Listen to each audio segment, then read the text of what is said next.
Hello दोस्तों, आज की कहानी है विषकन्या अभिशप्त प्रेम की दास्तान। तो चलिए शुरू करते हैं आज की कहानी। वज्रगढ़ राज्य की भूमि उपजाऊ और हरे भरे जंगलों से भरी थी। यहाँ के लोग राजा धनराज की प्रजा थे, जो अपनी सत्ता के लिए कुख्यात थे। लेकिन इस राज्य की खूबसूरती के पीछे एक काली सच्चाई छिपी थी। राजा की गुप्त विषकन्या सेना। गांव सुधानगढ़ के एक साधारण किसान हरि और उनकी पत्नी राधा के घर एक बेटी ने जन्म लिया। इस बच्ची का नाम कल्पना रखा गया। कल्पना अपनी अद्वितीय सुंदरता के कारण गांव में चर्चा का विषय बन गई थी। उसकी नीली आंखें और दूध जैसी चमकती त्वचा किसी अप्सरा जैसी थी।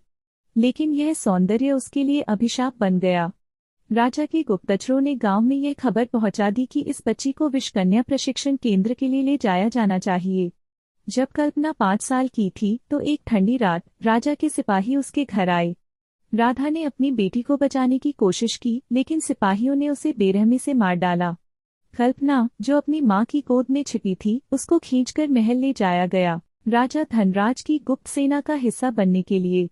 बच्चियों को विष का आदी बनाना पड़ता था। महल के नीचे एक अंधेरी गुफा में विष प्रशिक्षण केंद्र था। यह जगह गहरे रहस्यों और यातनाओं से भरी थी। यहाँ कल्पना के साथ अन्य 6 लड़कियां भी थीं। उनकी उम्र 5 से 10 साल के बीच थी। पहले दिन उन्हें एक कटोरी दूध दिया गया, लेकिन यह दूध साधारण नहीं था, इसमें हल्का सा विष मिलाया गया था। कल्पना ने दूध पिया। कुछ ही मिनटों में उसके पेट में मरोड़ उठी।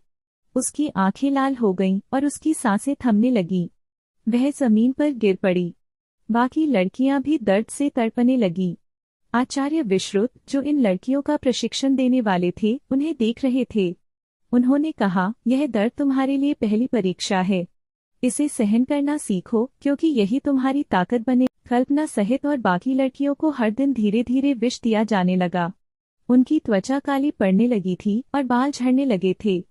कई लड़कियां इस प्रक्रिया में मर गईं। कल्पना, जो दर्द सहने में सबसे मजबूत साबित हुई, धीरे धीरे विष को सहन करने लगी। उसकी त्वचा फिर से चमकने लगी, लेकिन अब वह विषैली थी। उसका हर स्पर्श, यहाँ तक कि उसका पसीना भी घातक बन चुका था। अब कल्पना 16 साल की हो चुकी थी। उसकी सुंदरता और आकर्षण अब किसी भी व्यक्ति को पागल बना सकता था। राजा ने उसे पहली बार एक मिशन पर भेजने का निर्णय लिया। राजकुमार अर्जुन एक प्रसिद्ध योद्धा था, लेकिन वज्रगढ़ राज्य के खिलाफ उसकी सेना की ताकत बढ़ती जा रही थी। राजा धनराज ने तय किया कि उसे मारने के लिए कल्पना को भेजा जाए। कल्पना को कुशलगढ़ के वार्षिक उत्सव में नृत्यांगना के रूप में भेजा गया। उसने अपने मोहक नृत्य और सौंदर्य से राजकुमार अर्जुन का ध्यान खींचा। अर्जुन ने कल्पना को महल में आमंत्रित किया। कल्पना ने अपनी चालाकी से अर्जुन को अपने करीब आने दिया। एक रात जब दोनों महल के बगीचे में अकेले थे, कल्पना ने उसे अपने प्रेम का झूठा इजहार किया। अर्जुन, जो उसके प्रेम में अंधा हो चुका था, उसने जैसे ही उसका हाथ पकड़ा, विष ने तुरंत उसके शरीर में फैलना शुरू कर दिया। अर्जुन कुछ ही क्षणों में तड़पते हुए मर गया। पहले शिकार के सफलतापूर्वक समाप्त होने के बाद कल्पना अब राजा के गुप्त हथियार के रूप में स्थापित हो चुकी थी। उसकी पहचान बदल दी गई थी और उसे नए मिशन पर भेजा गया। इस बार उसका शिकार था राजकुमार विवेक। विवेक एक बुद्धिमान और पराक्रमी राजकुमार था। वह कुशल रणनीतिकार और वज्रगढ़ के प्रतिद्वंद्वी राज्य सिंहगढ़ का उत्तराधिकारी था। उसकी सेना दिन प्रतिदिन शक्तिशाली हो रही थी, जो राजा धनराज के लिए चिंता का कारण बन गई थी। राजा ने कल्पना को सिंहगढ़ भेजने का फैसला किया। इस बार वह एक गरीब अनाथ लड़की मालती का रूप लेकर सिंहगढ़ के दरबार में पहुंची। अपनी मासूमियत और कष्टभरी कहानी से उसने राजमहल के अधिकारियों का दिल जीत लिया। कुछ ही दिनों में उसने राजकुमार विवेक का ध्यान अपनी ओर खींच लिया। उसकी अदाएं इतनी मोहक थी कि विवेक उसकी ओर आकर्षित हुए बिना नहीं रह सका। कल्पना ने विवेक से पहली बार तब मुलाकात की जब वह महल के बगीचे में अकेले टहल रहा था। वह वहां रोने का नाटक कर रही थी। विवेक ने उसकी परेशानी पूछी। मैं एक अनाथ हूँ महाराज। मेरे माता पिता को दुश्मनों ने मार डाला। मैं बस यहाँ शरण चाहती हूँ, उसने आंसू भरी आंखों से कहा। विवेक को उसकी मासूमियत पर विश्वास हो गया। उसने उसे महल में रहने की अनुमति दी और उसके लिए एक अलग कक्ष की व्यवस्था की। अगले कुछ महीनों में कल्पना ने अपनी चालाकी से विवेक का दिल जीत लिया। वह धीरे धीरे उसकी प्रिय बन गई। विवेक ने उसे अपने निजी पलों का हिस्सा बना लिया। मालती, तुम्हारी मुस्कान मुझे सुकून देती है। मैं चाहता हूँ कि तुम हमेशा मेरे साथ रहो, विवेक ने एक दिन कहा। कल्पना ने मुस्कुराते हुए उसकी बात मानी, लेकिन उसके मन में पहले से योजना तैयार थी। एक रात जब महल में उत्सव का आयोजन किया गया, विवेक ने कल्पना को अपने निजी कक्ष में बुलाया। उसने उसके लिए सुंदर आभूषण और वस्त्र उपहार स्वरूप दिए। विवेक ने उसे निकट बुलाया और उसका हाथ पकड़ा। उसी समय कल्पना ने अपनी चाल चल दी। उसने उसे शराब का प्याला दिया जिसमें हल्का विष पहले ही मिला हुआ था। जैसे ही विवेक ने शराब पी, उसका शरीर सुन्न होने लगा। उसने तड़पते हुए कल्पना की ओर देखा। मालती तुमने? कल्पना ने अपनी असली पहचान उजागर की। मैं मालती नहीं, विषकन्या हूँ। तुम्हारी मौत राजा धनराज के आदेश का हिस्सा है। विवेक ने कुछ कहने की कोशिश की, लेकिन जहर ने उसे चुप कर दिया। कुछ ही क्षणों में उसका शरीर निर्जीव हो गया। राजकुमार विवेक की मौत को एक रहस्यमय बीमारी बताया गया, लेकिन सिंहगढ़ के कुछ दरबारी इस पर संदेह करने लगे। यह अचानक मौत कैसे हो सकती है? क्या यह किसी दुश्मन का षड्यंत्र है? दरबार में चर्चा होने लगी। इस बीच कल्पना सिंहगढ़ छोड़ चुकी थी और राजा धनराज के पास वापस लौट गई थी। राजा धनराज की योजना सफल हो रही थी। कल्पना ने कुशलगढ़ और सिंहगढ़ के राजकुमारों का अंत करके वज्रगढ़ को सुरक्षित किया था। लेकिन अब तीसरा राज्य महेंद्रगढ़ वज्रगढ़ के खिलाफ खड़ा हो चुका था। इस बार कल्पना का शिकार था राजकुमार अमरेंद्र। अमरेंद्र एक निडर योद्धा था, लेकिन उसका दिल मासूम और भावुक था। यह कमजोरी उसे वज्रगढ़ की अगली रणनीति का शिकार बना सकती थी। महेंद्रगढ़ का महल राजसी वैभव और प्राकृतिक सौंदर्य से घिरा था। राजा ने कल्पना को वहां एक व्यापारी की बेटी संध्या बनाकर भेजा। संध्या के रूप में वह महल पहुंची और अमरेंद्र से पहली बार महल के मुख्य बाजार में मिली। अमरेंद्र को उसकी सहजता और सरलता ने प्रभावित किया। वह उससे बात करने के लिए रुक गया। क्या तुम यहाँ नई हो? अमरेंद्र ने मुस्कुराते हुए पूछा। हाँ महाराज, मैं और मेरे पिता व्यापार के सिलसिले में यहाँ आए हैं, कल्पना ने नम्रता से उत्तर दिया। अमरेंद्र ने उसे अपने दरबार में आमंत्रित किया और यह सुनिश्चित किया कि वह महल में सुरक्षित रहे। अगले कुछ हफ्तों में कल्पना ने अमरेंद्र को अपने जाल में फंसा लिया। उसने अपनी सौम्यता और अदाओं से उसका दिल जीत लिया। अमरेंद्र को धीरे धीरे उससे प्रेम हो गया। एक दिन जब अमरेंद्र और कल्पना महल के बगीचे में अकेले टहल रहे थे, अमरेंद्र ने उससे अपने प्रेम का इजहार किया। संध्या, मैं तुम्हारे बिना अपनी जिंदगी की कल्पना नहीं कर सकता। क्या तुम मेरी पत्नी बनोगी? कल्पना ने एक पल के लिए अपनी आंखें झुका ली, मानो सोच रही हो। फिर उसने धीमे से कहा, महाराज, यह मेरे लिए गर्व की बात होगी, लेकिन मैं आपके लायक नहीं हूँ। अमरेंद्र ने उसकी बातों को नकारते हुए कहा, तुम्हारी सरलता और सौंदर्य से बढ़कर कोई नहीं। कल्पना ने अपने मिशन का अंतिम चरण शुरू कर दिया। उसने अमरेंद्र को एक विशेष रात्रि भोज के लिए आमंत्रित किया। इस भोज में उसने अपनी चालाकी से भोजन में विष मिला दिया। अमरेंद्र ने जैसे ही भोजन किया, उसके शरीर में दर्द शुरू हो गया। संध्या, यह क्या हो रहा है? वह तड़पते हुए बोला। कल्पना ने अपनी पहचान प्रकट करते हुए कहा, मैं वज्रगढ़ की विषकन्या हूँ। तुम्हारा अंत राजा धनराज की योजना का हिस्सा है। अमरेंद्र की आंखों में दर्द और धोखे का एहसास था। उसने आखिरी सांस ली और वहीं गिर पड़ा। महेंद्रगढ़ में राजकुमार की मौत ने हलचल मचा दी। इस बार मौत को बीमारी का नाम देना संभव नहीं था। भोज में उपस्थित एक दरबारी ने देखा था कि अमरेंद्र ने केवल संध्या द्वारा परोसा गया भोजन ही खाया था। यह कोई साधारण व्यापारी की बेटी नहीं हो सकती। इसके पीछे कोई बड़ा षड्यंत्र है। दरबार में चर्चा होने लगी। महेंद्रगढ़ के दरबार में एक प्रमुख ज्योतिषी था जो विष और औषधियों का विशेषज्ञ था। उसने राजकुमार के शरीर का परीक्षण किया और पाया कि उसकी मृत्यु विष के कारण हुई है। यह साधारण विष नहीं है, यह किसी विषकन्या द्वारा उपयोग किया गया है, उसने घोषणा की।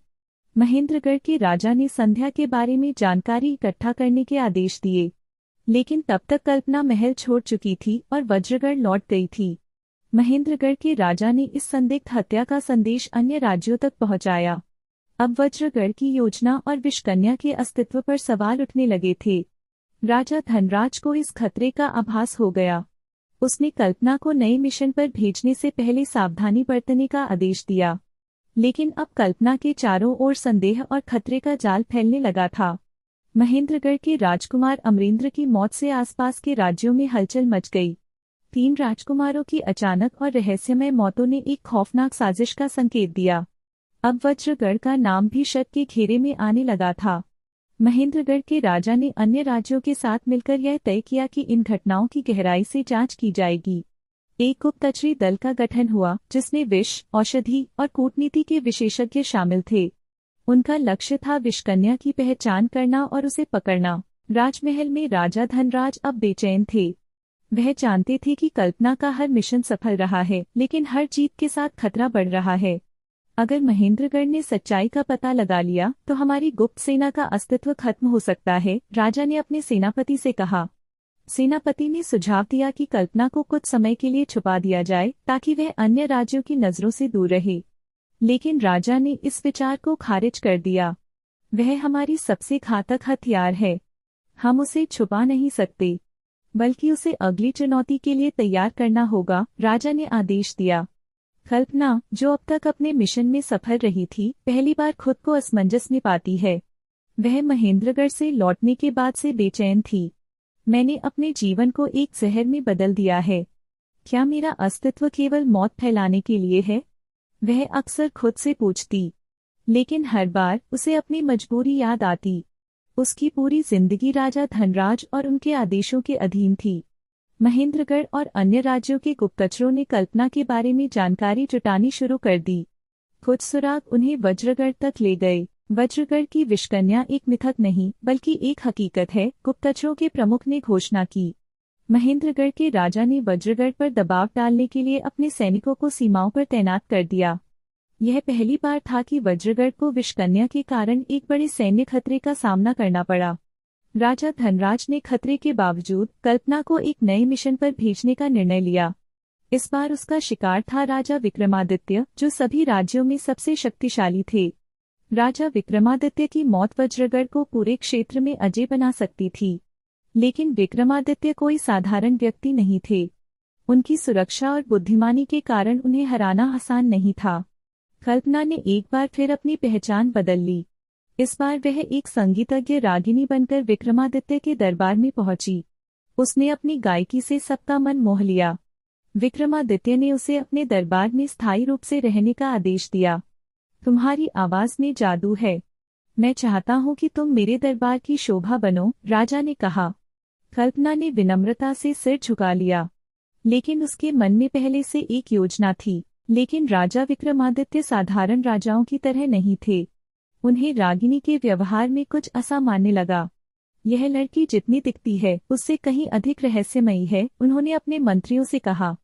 उन्होंने एक गुप्तचरी दल को रागिनी पर नजर रखने का आदेश दिया।